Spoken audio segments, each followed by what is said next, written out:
Magaling! Tama ang iyong kasagutan. Ano nga ba ang kasiyasiyang pagganap ng mga gawaing bahay? Magbigay nga po kayo ng gawain sa bahay tulad ng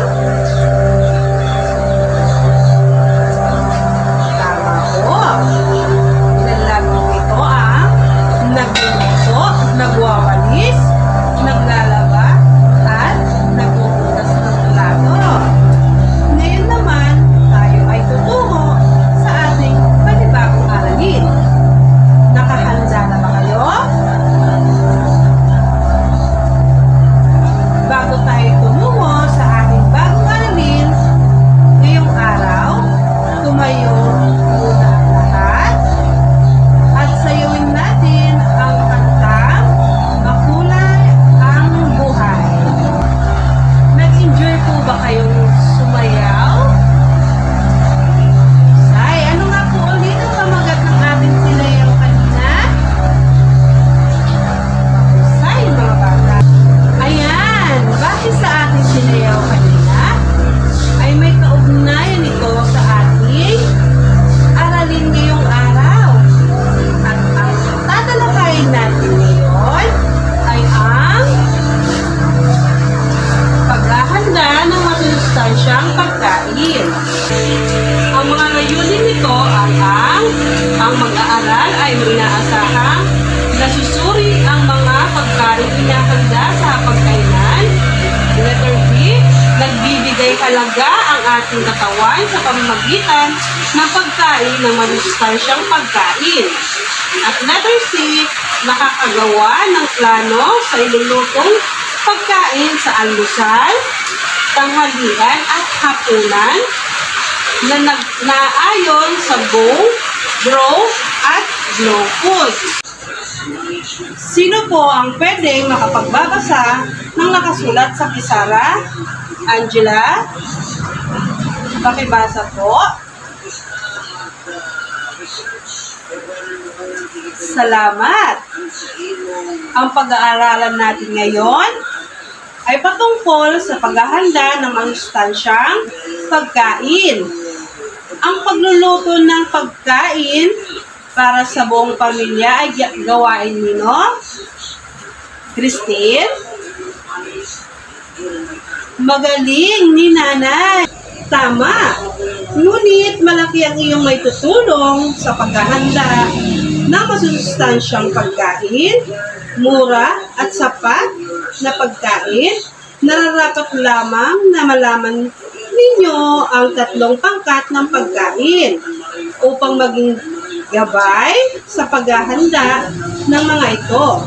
Sino-sino sa inyo ang kumakain ng masustansyang pagkain? Sige nga, Jory. Ano ang masustansyang pagkain na madalas mong kainin?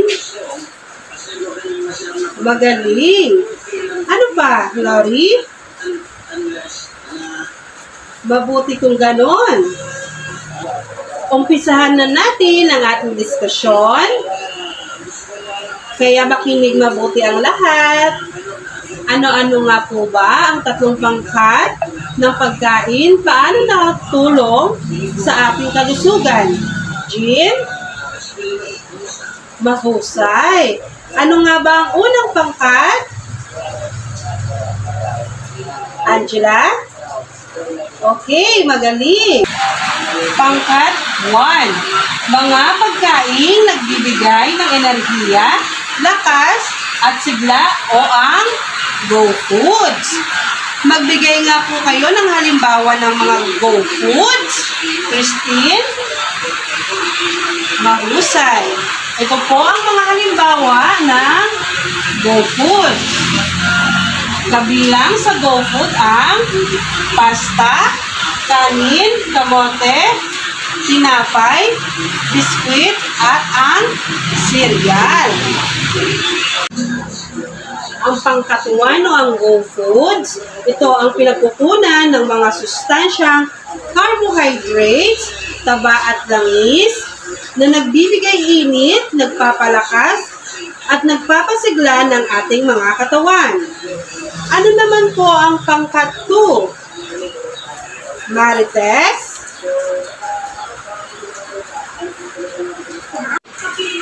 Pangkat 2. Mga pagkain tumutulong sa paglaki ng katawan o ang grow foods. Ano naman po ang mga halimbawa na nakapaloob sa grow foods? Mahusay. At ito ang aking mga halimbawa. Dahil tama din ang inyong kasagutan. Ang grow foods ay ang nakapaloob dito ay ang gatas, isda, keso, karne ng manok, karne ng baboy o baka, at ang itlog. Mayaman sa protina ang mga pagkain na ito.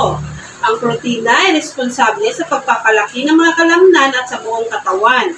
Ito ay nagpapalakas din ng mga buto at nakakatulong sa pagpapalakas ng ating mga katawan kung kayo ay galing sa pagkakasakit. Ano naman po ang huling pangkat sa masustansyang pagkain? Jean?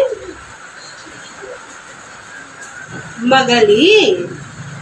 Ang huling pangkat ay ang pangkat 3. Mga pagkain pananggala sa sakit at infeksyon o ang glow foods.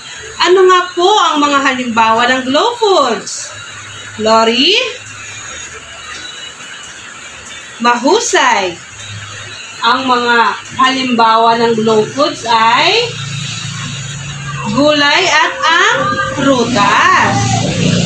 Sa glow foods, ang mga pagkain nito ay pinagkukunan ng vitamina at mineral. Vitaminang A, B1, B6, B12, at C. At mga mineral tulad ng iron, calcium, iodine, phosphorus, potassium, ang mga sustansyang nagsisilbing pananggala sa sakit at infeksyon. Ito ang tatlong pangkat ng masustansyang pagkain. Ang tatlong pangkat ng pagkain ay dapat gamiting patnubay sa pagpaplano ng paghahanda ng pagkain ng mga bata, kayo po. At para po sa atin, ang agahan, tanghalian, hapunan ay dapat nagtataglay ng tatlong pangkat ng mga masustansyang pagkain. Ang larawan ng food pyramid guide na nakikita ninyo, ito ay magiging silbing gabay na pinanggagalingan ng pagkain sa bawat pangkat. Ito ang patnubay tungo sa isang balancing diet na nagtataglay ng tamang uri at sukat ng pagkain. Narito ang mga alituntuning pangkalusugan at pangkaligtasan sa paghahanda at pagluluto ng pagkain. Una, pakibasa, Angela. Okay. Hugasan mabuti ang kamay bago at pagkatapos maghanda ng pagkain. Siyempre, dapat po tayong maghugas muna ng kamay bago o pagkatapos nga po kumain. Pangalawa, sino po ang gustong magbasa? Marites? Okay. Siyempre, kailangan natin gumamit ng apron para hindi marumihan ang ating mga damit. At maglagay din tayo ng hairnet para hindi malaglagan ng buhok ang ating mga pagkain na lulutuin. At ang pangatlo, ihanda ang lahat ng gagamiting sangkap at kasangkapan. Bakit nga kasi kailangan ito? Kasi para may handa natin at hindi na tayo maistorbo kung sakaling tayo ay magluluto. Pang-apat, sino po ang gustong magbasa? Christine? Okay, salamat.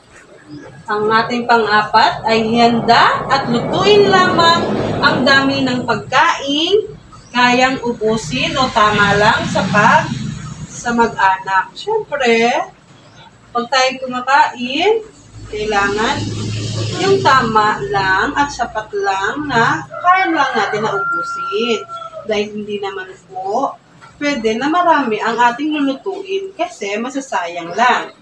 Ang panglima, linisin mabuti sa umaagos na tubig ang prutas, gulay, isda at karne bago balatan at hiwain.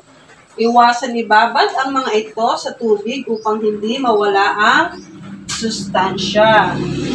Ang ating panglima, ito ang pinaka magandang alituntunin dahil kailangan nating hugasan ng maayos ang mga pagkain na ating kakainin. At ang pang-anim, sino po ang gustong magbasa? Joy. Salamat. Sabi nga dito, mag-iingat tayo sa paggamit ng matutulis na bagay o matatalas na kutsilyo. Lalo na sa inyo mga bata, hindi po pwede gumamit tayo ng matatalas na kutsilyo. Humingi po tayo ng gabay sa nakakatanda o kay nanay at tatay. Ang pang-7, maglaan ng hiwalay na basurahan para sa basa at tuyong basura upang hindi magkalat sa lugar ng paglulutuan. Pang-8, huwag iwanan ang niluluto upang maiwasan ang pag-apaw, pagkatuyo o pagkasunog nito. At ang pang-9, gumamit ng basurahan para sa kamay at kagamitan pati na rin ang pot holder para maiwasan ang pagkapaso. Pang-10, ilagay sa medium low ang apoy kung ang niluluto ay kumukulo na. Magpapatuloy pa rin ito sa pagkulo kahit mahina na ang apoy. Sa pang-11, timplahan ng tama ang pagkain, uminom ng kaunting tubig kung muli itong titikman. Iwasan ang sobrang patis, asin, suka o betsin dahil ito ay nakakasama sa ating kalusugan. Ang pang-12, ilagay ang gulay kung malapit na itong hanguin sa kalan upang maiwasan ang pagkadurog o pagkalamog at di mawala ang sustansya.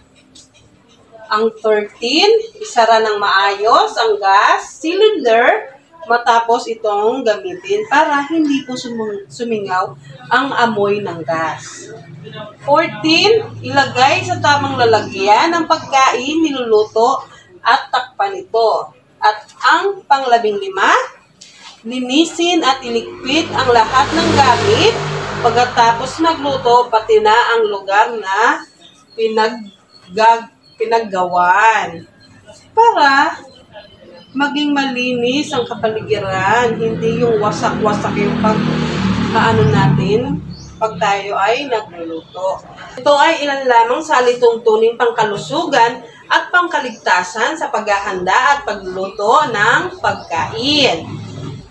Naintindihan po ba ninyo mga bata? Ay, sa palagay po ninyo mga bata, tama po ba ang mga alituntuning pangkalusugan at pangkaligtasan sa paghahanda at pagluluto ng mga pagkain? Tama po.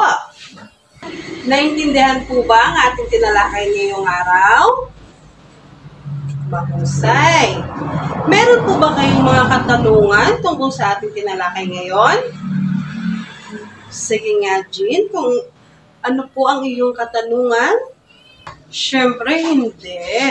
Dahil ang junk foods po ay hindi mainam sa ating kalusugan, lalo na po sa inyong mga bata. Dahil ang junk food ay merong low nutrients. Kaya, sa madaling salita, ang junk foods ay wala pong vitamina sa ating katawan. Okay, mga bata, kayo ay kumuha ng 1/4 na papel para ito ay isulat. Bibigyan ko po kayo ng 3 minuto para matapos ito. Ang ating panuto, kilalanin ang pangkat ng pagkain. Isulat ang letter A kung pangkat 1, letter B kung pangkat 2, letter C kung pangkat 3, at letter D kung nagkahalo-halo. Tapos na ba ang lahat? Maaari na po kayo magpalito ng papel para tayo ay mag-check. Okay. Para malaman din po natin kung tama ang inyong mga sagot. Sa number 1, itlog, gatas, karne, at munggo. Ano po ang pangkat sa number 1? Christine? Okay, tama po. Ito ay pangkat 1. Sa letter A po siya. Sa number 2, dalandan, bayabas, mangga, at pinya. Ano po ang pangkat na ito? Angela? Tama. Ito ay kabilang sa pangkat 3. Letter C ang sagot. Sa number 3, tinapay, puto, suman, lugaw, at tubo. Saan po kabilang ang number 3? Pangkat? Ano po ang pangkat na nararapat dito? Marites? Okay, tama po. Letter D. Bakit letter D? Kasi nga po, nagkahalo-halo ang mga pangkat. Sa number 5, ano po ang sagot? Sige nga, Lori. Okay, tama din. Siyempre, letter D din po ang sagot kasi ang isda, mantikilya at kalabasa ay nagkahalo-halo. Naintindihan niyo na po ba, class, ang ating tinalakay ngayon? Okay, kung malinaw sa inyo ang ating pinag-aralan, ano nga po ulit ang tatlong pangkat na ating tinalakay? Sige nga, Christine. Okay, tama po. Ito ay ang Go Foods, Grow Foods, at Glow Foods. Say, ano nga po ba ang pangkat ng pagkain na panangga natin sa ating sakit at sa infeksyon? Okay, magaling ang Glow Foods. Ano naman po ang pagkain nagbibigay enerhiya, lakas, at sigla? Ano po? Tama po ang Go Foods. Ano naman po ang dapat nating kainin para magkaroon po tayo ng lakas at hindi po tayo dapuan ng sakit?